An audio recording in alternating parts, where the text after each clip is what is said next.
Good morning, everyone, and welcome. My name is Kirby Garum, and I am the National Product Manager for bar feeders at LNS. I've been with LNS for the past 19 years. I'd like to first thank all of you for attending today. The topic today will be bar feeds. One size does not fit all.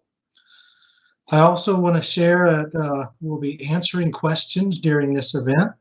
You can select the comment Q&A icon on your screen to type a question. It should be a little box with an X in it. Mr. Brad Hasty, our National Sales Manager, will be addressing the questions in the background for us. So let's begin.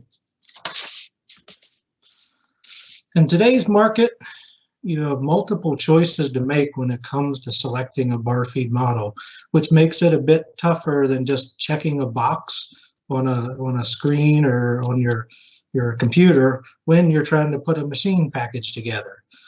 To start, the right bar feeder is going to do the following things: reduce the machine tool operator's time and effort handling raw material, provide optimum unattended operation, reduce vibrations that can transfer to the cutting zone and create dimensional and surface finish issues, enable the machine tool to operate at optimum spindle speeds, minimize changeover times, reduce material waste, which is directly related to money in your pocket, and provide consistent, reliable operation that enables lights out production. But the big question is, how do I select the right bar feeder? With the broad selection of models available to fit nearly every application, it's important to consider the current and the future requirements when making the bar feeder selection. Based on these details, it can then be broken down to one of the four groups of bar feeders listed: short loaders, 6-foot, 12-foot, or manual versions.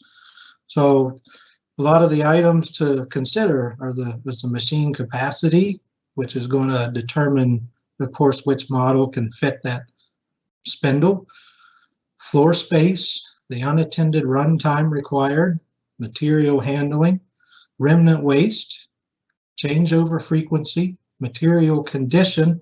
Is this poor material? Is it hot rolled? Material shape. It's not always going to be round. The investment that the customer you're looking to make, and long-term planning. Starting with short loaders, these are the most popular and generally the least expensive form of automation for a CNC lathe. These versatile machines load spindle length bars into the lathe for automatic operation, allow quick changeover, and they're perfect for applications with small and medium-sized production lots. Primary considerations for determining if a short loader is right for your applications would be part length, material shape, material cost, and the length of unattended time that you need. Short loaders take up a minimum floor space and do not require bar end preparation. Material is easily handled in the shorter lengths. They're also excellent choices for running profile material or bars that are not perfectly straight. With the capability on some models to run extrusions in special shapes, you can now allow unattended machining of a part on a lathe that previously would only be a candidate on a milling machine. There are also options to automate pre-cut blank loading, where you can load short shafts in less than 4 seconds. So looking at economical basic short loader options, there's a model similar to this Alpha where it's low cost but still a productive unit, very basic, doesn't have all the advanced features, not able to load different extrusions and shapes. Going to models where there's more advanced features available. For example, we have a model from 1/4 to 3 1/8 inch. And also a model that can go all the way up to 4 3/4 inch. Again, these models are going to be packed with features. We have Econnect capability. This is going to be probably the most popular selections out there for a short loader application. So again, just reviewing the key points, if we're going to choose a short loader, we're looking at floor space. It's going to have the smallest footprint of all the models. Material handling, we have with the bars cut into 3 to 4 pieces out of the 12-foot length, it's easier for operators to manage the material. The changeover frequency, the short loaders are really adapted to quick changeovers, perfect for job shop work.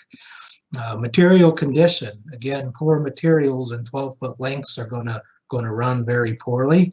So these are the perfect applications to use a short loader, and then your spindle RPM is completely unlimited at that point. Material shape, as I previously mentioned, that we can do round, hex, square, extrusions, other shapes that you certainly aren't going to be able to spin very well in a 12-foot machine, or it's going to have very limited RPM performance. And also the low investment when you look at a short loader compared to the longer bar feeds. So those are the key points that'll really identify where a short loader is going to be the best choice. So if we step up to a 6-foot bar feed, among the application criteria that point to a 6-foot bar feeder are going to be production with longer parts, use of expensive materials, higher part volume runs, and floor space. Depending on your needs, a 6-foot bar feeder may provide the best features. If you look at a 12-foot and a short loader, that's going to be that perfect mix of the advantages of both of those. So you're going to see less material waste with only 2 remnants per that 12-foot bar. You're going to require less floor space than a 12-foot bar feeder. Again, with the material straightness, you're not going to have as much issue because you're cutting that bar in half, and you still have a fairly quick setup. Now, it's not going to be quite as quick as a short loader, but there's a lot less to work with than a full 12-foot bar feeder. So although not as versatile as running profile material with a short loader for extrusions and such, the right 6-foot bar feeder is still capable of effectively loading hex and square material. A 6-foot bar feeder is also a perfect alternative to a short loader for machines that have a short spindle. In these applications where the lathe spindle can only run a 3-foot or sometimes even less length bar, customers simply don't want to cut their bar into that many short pieces. The 6-foot solution is going to reduce that material waste and of course increase their production capacity. So a 6-foot hybrid solution that has the simplicity of a short loader is really that mix that I was referring to, where you take the best of the short loader and the best of the 12-foot and combine that together. For example, with this Quick 6, you've got a capacity from 3 1/8 all the way to 3 1/8 inch material. There's no prep required, just like a short loader. Fast guide tube changeover is just one component in the bar feed itself. So it's very similar to changing the spindle liner out. Again, very similar to the short loader, very quick. This unit here functions almost identical to a short loader, servo positioning, but it also has a vertical chain rack that allows an ergonomic way to load material.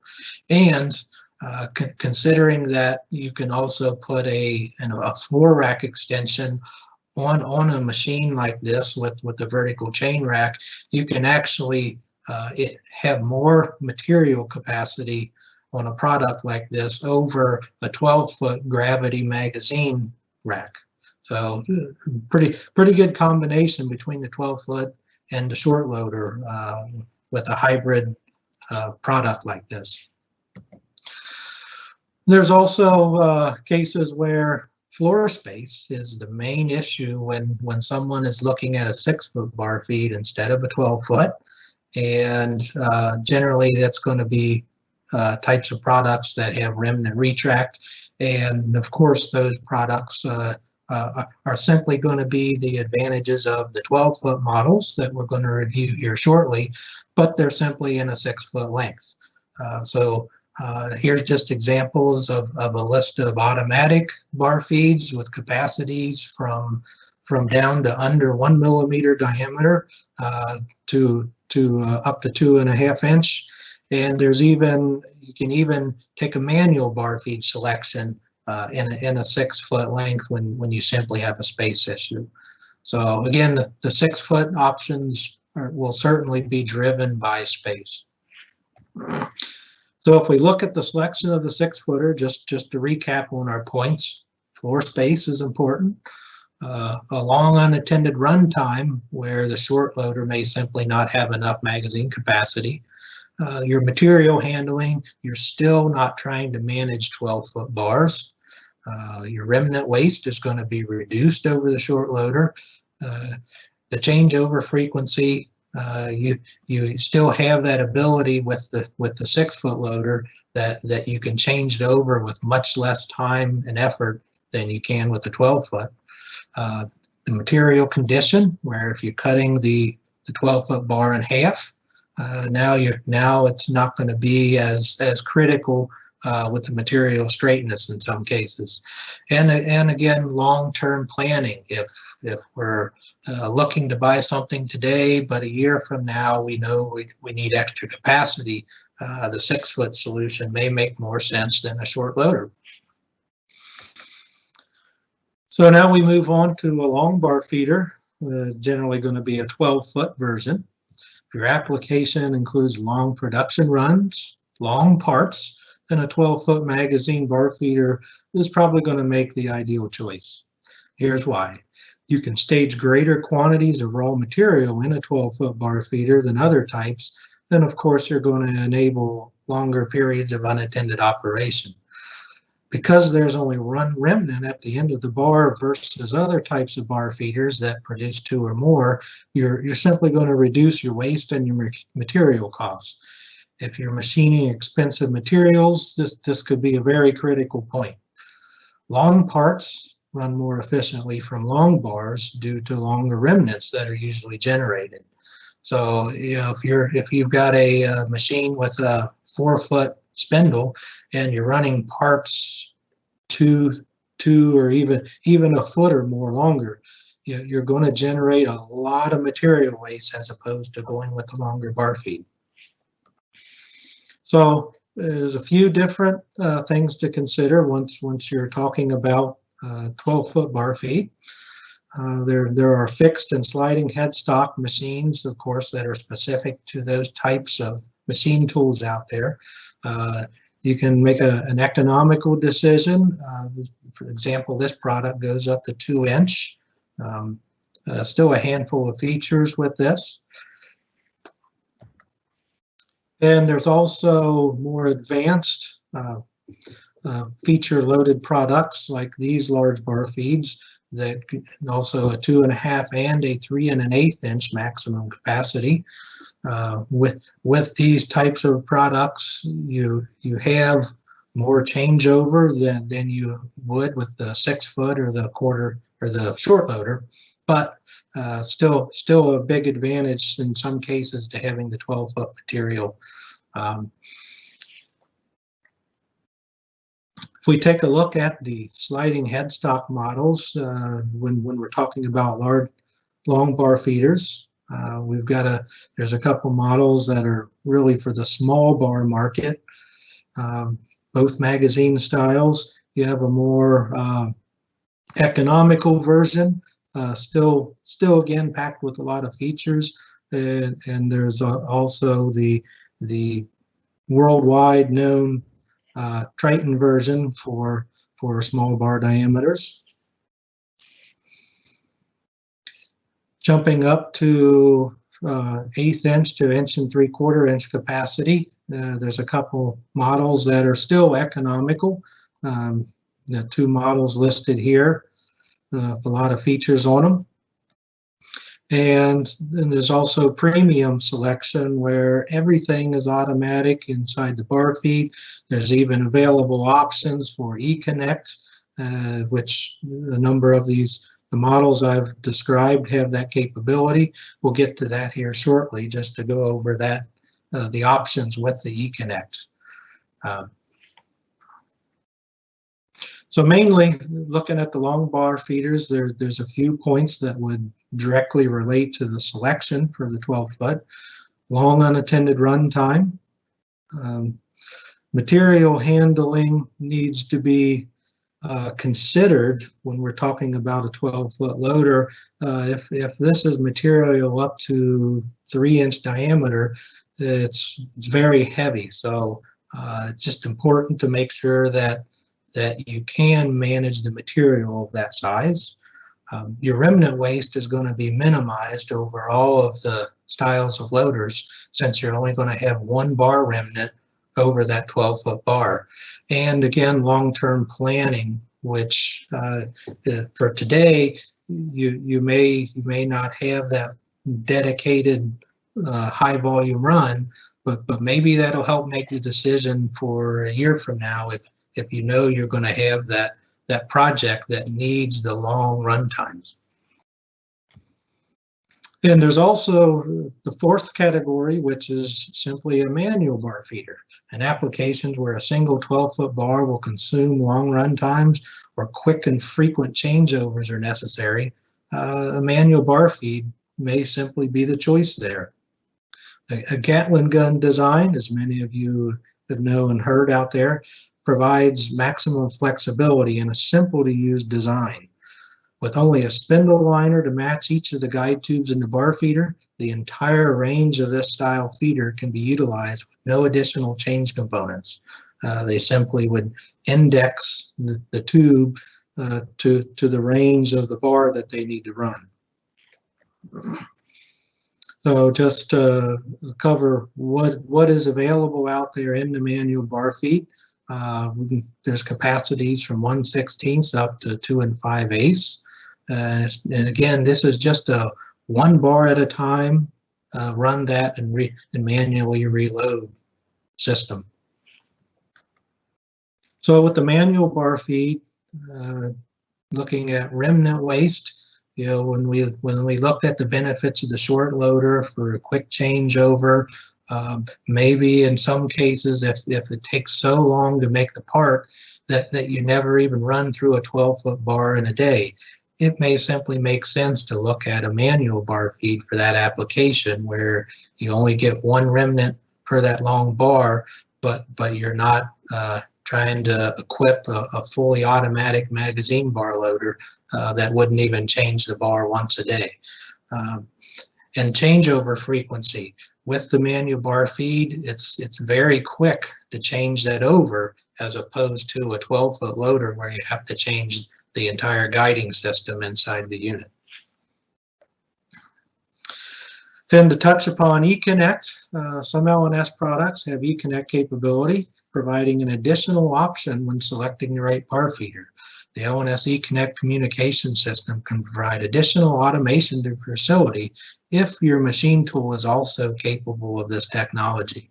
For example, if you have an application where you're running a family of parts with the same material size, the Econnect option can allow the machine tool to automatically recall a new part program from the LNS parts library with no operator involvement.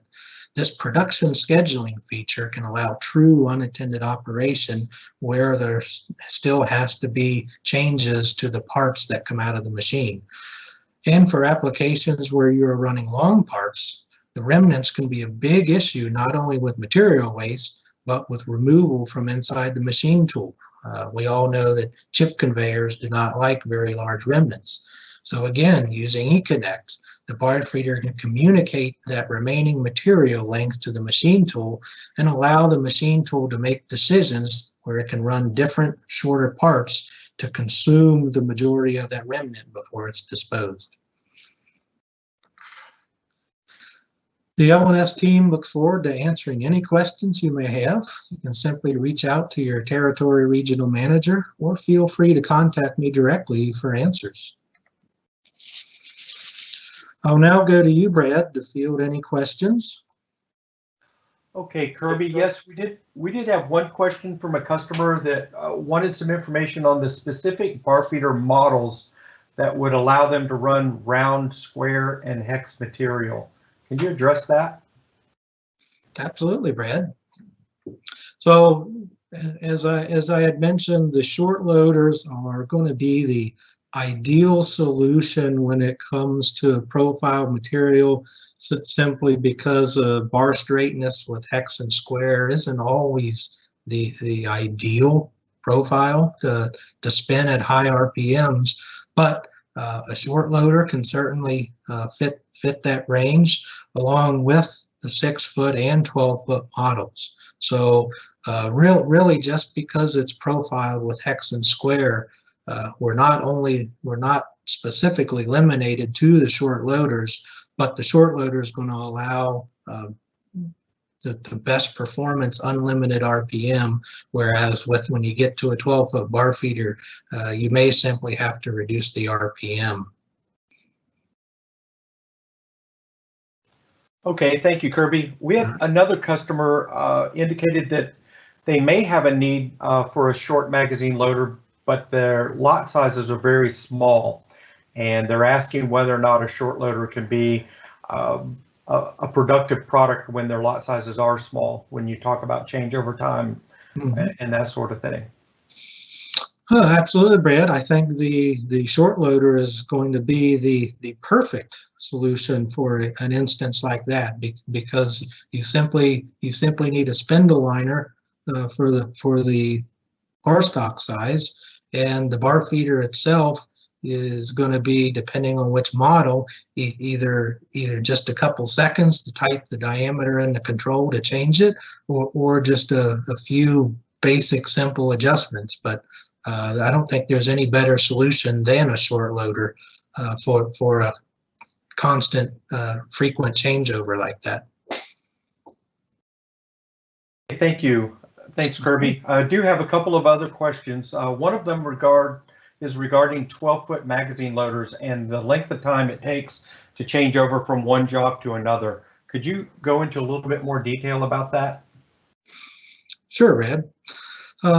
Again, it's going to depend on which model 12-foot product we're talking about, but generally the changeover is going to range from about 8 minutes up to 12 minutes. Again, talking about LNS products, but that's going to be your general range of changeover on a 12-foot magazine bar feed. Okay, thanks, Kirby. And the last question that I have here was a question regarding the recordings of the seminar, and will it be available for online or for offline viewing? So could you address that, please? Yes, we will have this presentation of it available, and if you have a specific request on anything, please don't hesitate to reach out to your territory salesman or to me directly, and we'll make sure you get any information you need. Okay, and the last question that we have here is Econnect, and the customer's asking, will Econnect work with any CNC? The unfortunate part of that is not every machine tool out there is equipped today to work with Econnect. LNS is certainly willing to work with anyone to develop that technology. On the LNS side, we are ready to go. We just simply have to work with that specific machine tool builder. Of course, there are a number of them that we've already done that development, and they're ready to go. So I would suggest, if you have a specific machine tool in mind, don't hesitate to reach out to us, and we'll clarify exactly what's available or what we need to do to make that available for you. Okay, thank you, Kirby. I think that's all we have for now. Okay. Well, again, everyone, I'd just like to thank you for attending. And again, don't hesitate to reach out to myself or any of the LNS team for any questions. Thank you.